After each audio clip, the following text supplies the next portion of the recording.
Hey there. Welcome back to Scary Times. The clock just struck midnight, and there's something unsettling about tonight's atmosphere.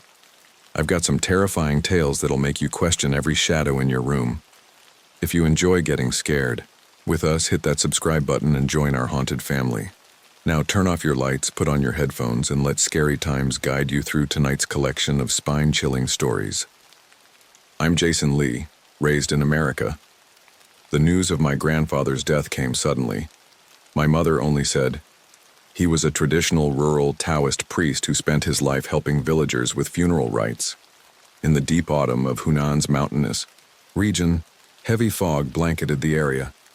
The taxi driver would only take me to the foot of the mountain, saying that Yinying village was too remote and the roads were treacherous at night. After climbing the mountain path for half an hour with my luggage, an elderly man with a bamboo cane called out to me. He introduced himself as Wang Deming, my grandfather's old friend, offering to lead me to my grandfather's house. My grandfather's home was a typical Jiangxi wooden building, its aged floorboards creaking with each step. In the main hall, a dim oil lamp illuminated my grandfather's portrait on the altar. "Your grandfather was the last spirit guide in this area," Wang Deming explained.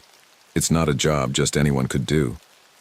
He went on to explain that in these remote mountains, many deceased needed to be transported back to their ancestral homes for burial. Due to the treacherous mountain paths and harsh daytime sun, these journeys could only be made at night. Spirit guides were entrusted with this sacred duty. As night fell, wailing echoed from beyond the village. "Come," Wang Deming said. "Let's see your grandfather's work." In the moonlight, several villagers gathered around a coffin. The deceased was an elderly man from the neighboring town who wished to be buried in his ancestral grave. Wang Deming took out a string of bronze bells, gently shaking them. The clear ringing echoed through the valley, dispersing some of the eeriness. He explained that the bells warned travelers to keep their distance while steadying the spirits of those carrying the dead. The procession moved along the mountain path, with me following behind, watching the torches flicker ahead. Wang Deming led the way, occasionally ringing the bells. "Watch your step," a villager warned me. "This section is treacherous. Landslides are common when it rains." The air suddenly grew humid and distant thunder rumbled. Wang Deming quickened his pace, the bell ringing becoming more urgent. Torrential rain soon poured down. The mountain path became slippery, making it increasingly difficult for the coffin bearers. "Don't stop!" Wang Deming shouted. "There's an abandoned brick kiln ahead. We'll take shelter there." Just then, a thunderous crack split the air as lightning struck an old tree, sending it crashing down. The torches extinguished in the rain, plunging us into darkness. The coffin struck a rock, producing a hollow thud. "Stay calm." Wang Deming's voice remained steady. "Follow the sound of the bells." The bronze bells guided us through the darkness. We supported each other, trudging through the mud. Rain trickled down our necks, chilling us to the bone. Finally, the brick kiln appeared before us. We carefully set down the coffin and checked for damage. Wang Deming lit incense for the deceased. "Your grandfather often said that guiding spirits isn't just a job, it's a promise to the living. No matter how difficult, we must deliver the deceased to their rightful place." As the rain subsided, I noticed the coffin lid had loosened and hurried to secure it. Wang Deming handed me some tools, teaching me the proper technique. "Your hands are steady," he remarked, "just like your grandfather's when he was young." As dawn broke, we finally glimpsed our destination village. In the morning light, the ancient family tomb stood majestic. A month passed, and I gradually adapted to mountain life, learning traditional skills from Wang Deming, from coffin maintenance to path navigation. One morning, commotion disrupted the village's tranquility. Construction vehicles parked at the village entrance, and men in suits announced plans for a mountain resort. "That path will be widened into an asphalt road," the leader pointed at our spirit guiding trail. "The plan is final. Construction starts next month." Villagers debated the news. Young people supported development, hoping for new jobs. The elderly worried about relocating ancestral tombs and old paths. Times change. Wang Deming sighed. but some duties must endure. Just then, news came from the village's edge. Old Zhang was gravely ill and wished to return home for his final days. He lived across the mountain, and the path slated for destruction was his only way back. Deep into the night, we set out again. This time, besides Wang Daming and me, old Zhang's son accompanied us. The stretcher was lighter than a coffin, but we moved carefully, mindful of the old man's condition. Under moonlight, young Zhang recalled how his grandfather would take him tomb sweeping along this path every Qingming festival. Working in the city for years, he'd forgotten the mountain paths. Old Zhang coughed weakly, saying, "This path, I've walked it all my life." Near dawn, we reached old Zhang's hometown. The dilapidated mud house still stood, though long abandoned. Old Zhang's eyes brightened, and he asked to sit on the doorstep. As the sun rose, his breathing steadied. We sat in silence, accompanying him. The mountain breeze carried the distant rumble of construction machinery. At that moment, I understood why my grandfather persisted in this work. In this rapidly changing era, spirit guides not only escort the deceased but preserve a vanishing human connection. That eerie evening, an ashen fog suddenly enveloped the mountain village, so thick even streetlights couldn't penetrate it. The fog carried a putrid smell that made people shiver. Wang Deming stood beneath the old locust tree before my grandfather's house, his expression grave. "This isn't ordinary fog. The yin energy is too strong.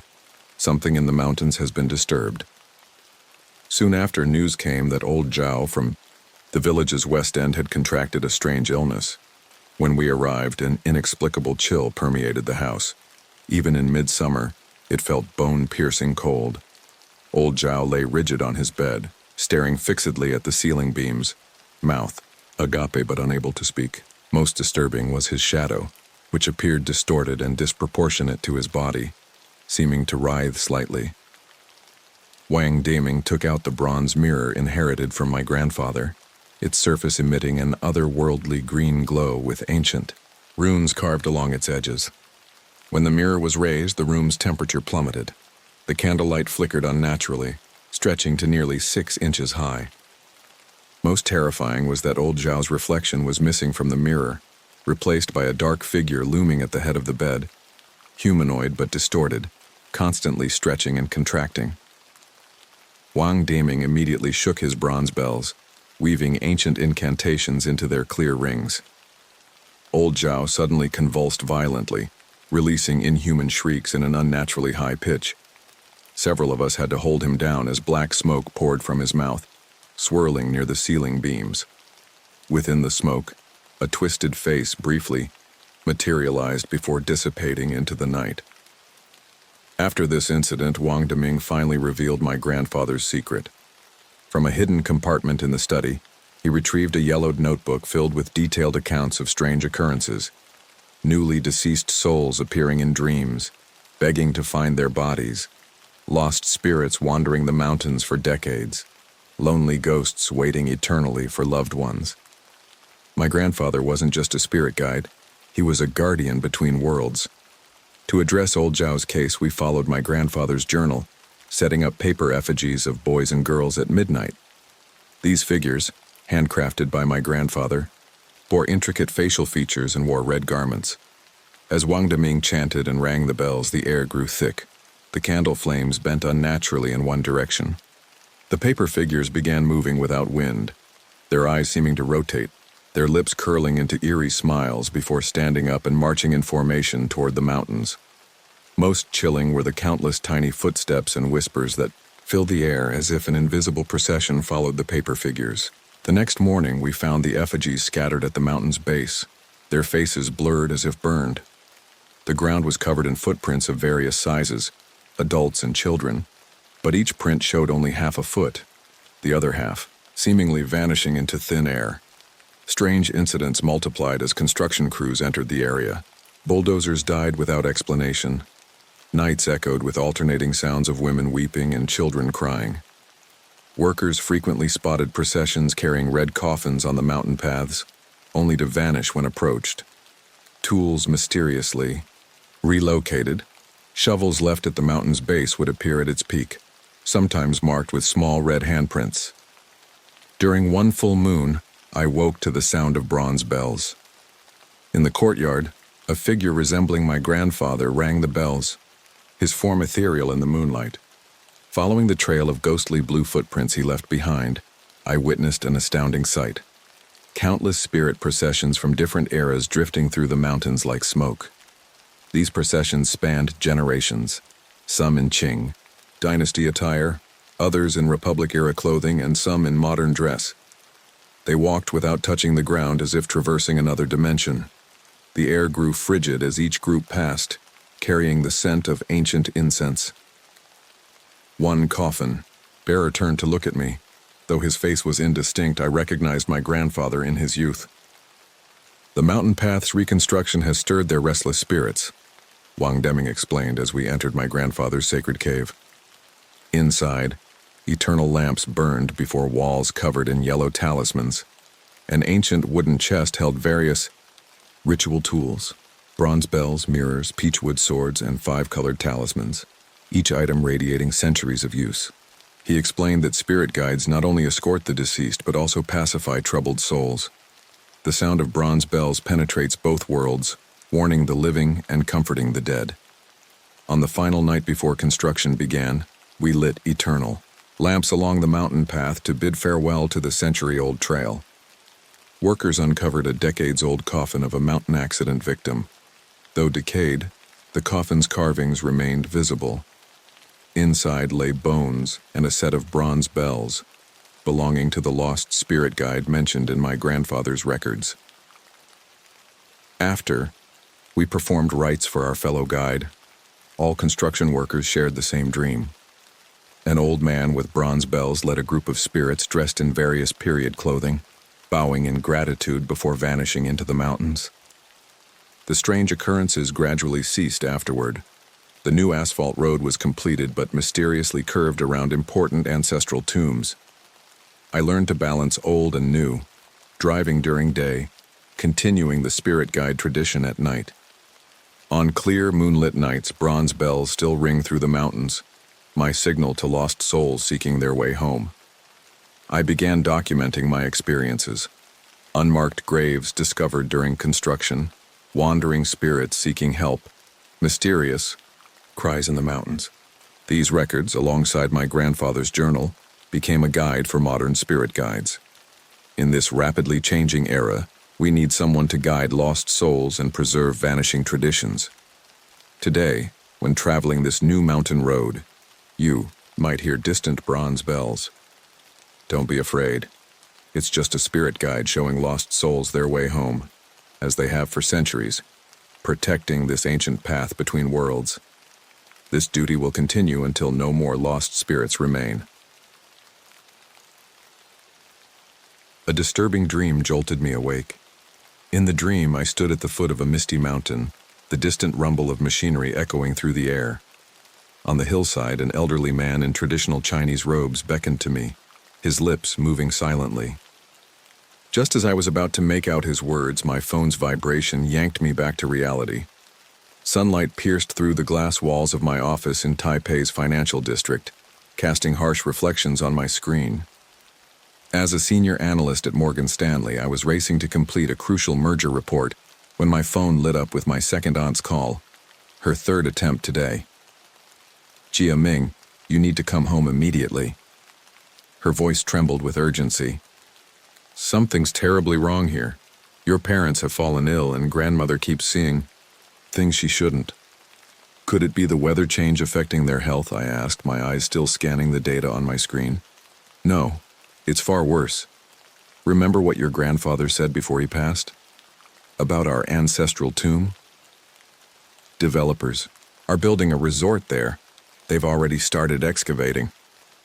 My fingers froze over the keyboard as memories flooded back. That tomb-sweeping day when I was 10, Grandfather led me up the mountain through swirling mist. Standing on the slope, he pointed to our family's burial ground. "Jia Ming, this is no ordinary tomb. During the Qing dynasty, an imperial envoy personally selected this site for our Li family. See how the mountain coils like a sleeping dragon? 3 earth veins converge here. It not only blesses our descendants, but contains something ancient, something that must remain sealed. That Friday afternoon, I drove along the winding mountain road toward home. As dusk approached, fog began gathering between the peaks. Rounding a bend, I slammed on the brakes. A figure in traditional robes stood in the middle of the road. The headlights shone through its translucent form, casting a blurred shadow. When I blinked, it had vanished, leaving only the misty road ahead. The rusted sign for Lee Village was barely legible. What was once lush forest had been stripped bare, exposing raw red earth in the fading light. Excavators and bulldozers perched on the hillside like hungry beasts. A massive billboard advertised New Horizon Lake Resort, featuring glossy renders of golf courses and luxury hotels. Third uncle waited at the village entrance, looking more gaunt than ever. "You're finally here, Jia Ming. These past months have been hell." Pushing open our old house's heavy wooden door, I was hit by the usual incense smoke, but something else lingered beneath. Something foul. Relatives sat in a grim circle. My parents lay pale on rattan chairs while second aunt brewed traditional medicine, its bitter smell permeating the room. Most shocking was grandmother's transformation. Once strong and spirited, she now sat, vacant-eyed, in her chair muttering endlessly to herself. As night fell, the old house sank into deathly silence. I lay in my childhood bedroom, listening to crickets but unable to sleep. The moonlight filtered through the thick fog outside, casting an otherworldly blue-white glow. Suddenly, a cold wind burst the window open, bringing with it the stench of decay. When I startled awake, I saw a figure standing in the courtyard. Just as grandmother had described, it wore traditional robes and stood with its back to me, pointing toward the mountain. In the moonlight, the figure appeared unnaturally, tall yet translucent. I could see the bamboo grove through its form. I rubbed my eyes and it vanished, but that peculiar smell lingered, like fermenting soil mixed with mold. "You saw it too?" Second aunt's voice behind me made me jump. "It appears every night at the hour of the rat. Grandmother says it's grandfather, but I feel something's different." The next morning, we brought in Master Zhang, a Taoist priest and a feng shui expert. Both elderly men's faces darkened the moment they reached the tomb. The once dignified gravestone tilted precariously, stone guardian lions lay toppled. Most alarming were the cracks in the earth before the tomb, all pointing directly at the burial chamber. "These aren't ordinary fissures." The feng shui master shook his head, his trembling finger tracing the cracks. "Look at their pattern. It's a sign of escaping earth energy. The 3 dragon veins have been severed. Something's terribly wrong inside the tomb. These cracks, they're like something trying to break free." Master Zhang added, "The Li family tomb was originally a powerful feng shui site. 3 dragon veins converged here, forming a natural seal. Now the construction has broken these lines, and the seal is failing.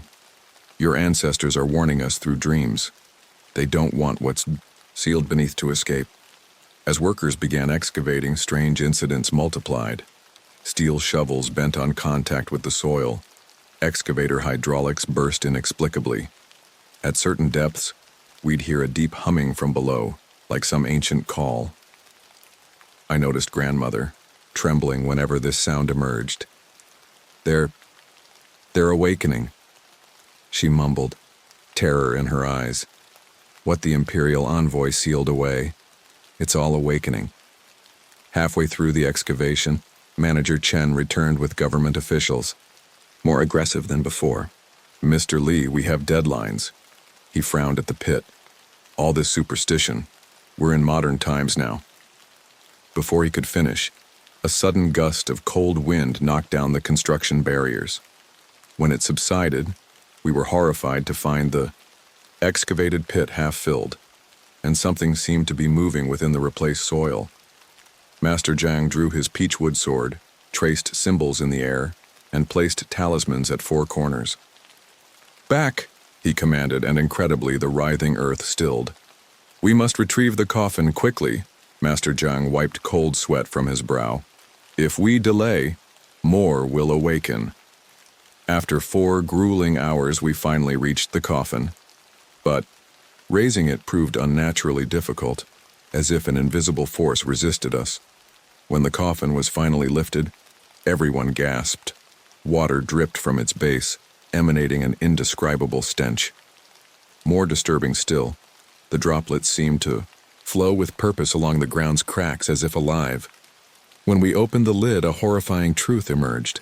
Inside lay not just grandfather, but several ancestral corpses, all perfectly preserved yet unnaturally pale and bloated, their faces contorted. Most terrifying was their subtle movement, as if on the verge of awakening. "This is wrong," the feng shui master turned ashen. "These bodies, they shouldn't be like this. Groundwater has corrupted the dragon veins, breaking the feng shui formation. But worse," he pointed to a symbol on the coffin's base. "This is the Imperial Envoy's seal. It's failed." Grandmother suddenly spoke. "I remember now. The elders used to say this mountain was once haunted by dark spirits. When the Imperial Envoy passed through, he discovered it was a natural containment site. He chose this spot for our Li family deliberately, using our ancestors' spirits to strengthen the seal." Before she finished, an icy wind howled as dark clouds gathered. From the construction site came thunderous crashes. Excavators roared to life on their own, frantically digging upward. Manager Chen, ignoring our protests, still tried ordering workers to continue. Just then, lightning struck the site office, instantly incinerating documents. More terrifying, the ashes swirled into human shapes, releasing bone-chilling wails. Manager Chen, face drained of color, finally fell silent. Master Zhang took immediate action, placing talismans inscribed with sacred characters on each corpse and beginning his chants. Throughout the ritual, thunder rolled continuously as an otherworldly presence seemed to fight against his spiritual powers. The cremation lasted 3 days. As each body entered the furnace, the flames changed color. Some burned an eerie green, others a deep purple, and the final one produced pitch-black flames. Master Zhang explained these were different types of negative energy being purged. We chose a new burial site with auspicious feng shui, backed by mountains and facing water. Master Zhang established special 5 directions talismans, their cinnabar-drawn symbols gleaming in the moonlight. The moment the ritual completed, the sky suddenly cleared, and a 7-colored rainbow arched across the mountains. That night, everyone in the family shared the same dream. We saw grandfather and our other ancestors smiling and waving goodbye, before dissolving into blue smoke. More remarkably, as they dispersed, the entire mountain glowed golden, as if some ancient power had renewed its seal. Afterward, the development project mysteriously halted. Environmental impact reports deemed the area unsuitable for construction, and Manager Chen retired after a car accident, never mentioning the resort again. The forest gradually recovered its former lushness, the dragon veins healing. The family's fortunes improved too. My parents recovered without medicine. Grandmother stopped seeing apparitions. Third uncle's business flourished, his struggling factory suddenly receiving major orders. Second aunt said it was our ancestors' blessing. I still work in Taipei's financial sector, but I never missed the annual Tomb Sweeping Day pilgrimage. Standing on the mountainside, watching the city skyline, I often wonder, in our pursuit of progress, might these seemingly superstitious traditions actually contain our ancestors' wisdom? Sometimes in the dead of night I still hear sighs in the mountain wind. They no longer frighten me, instead feeling like ancestral reminders. No matter how the world changes, we must never forget our respect for ancestors and preservation of traditions. That mountain still stands quietly, guarding not just our family's secrets but an ancient seal as well. Occasionally, I recall Manager Chen's parting words. Who still believes in these things in this day and age? Indeed, this modern world still holds many mysteries science can't explain. Perhaps these very mysteries help us maintain our reverence for life and respect for tradition. In the flood of modernization, some things are worth protecting. Like that mountain, those tombs, the invisible dragon veins, and our family's generational memories. They weave an unseen web connecting past and future, the living and the dead destined to continue eternally, flowing without end.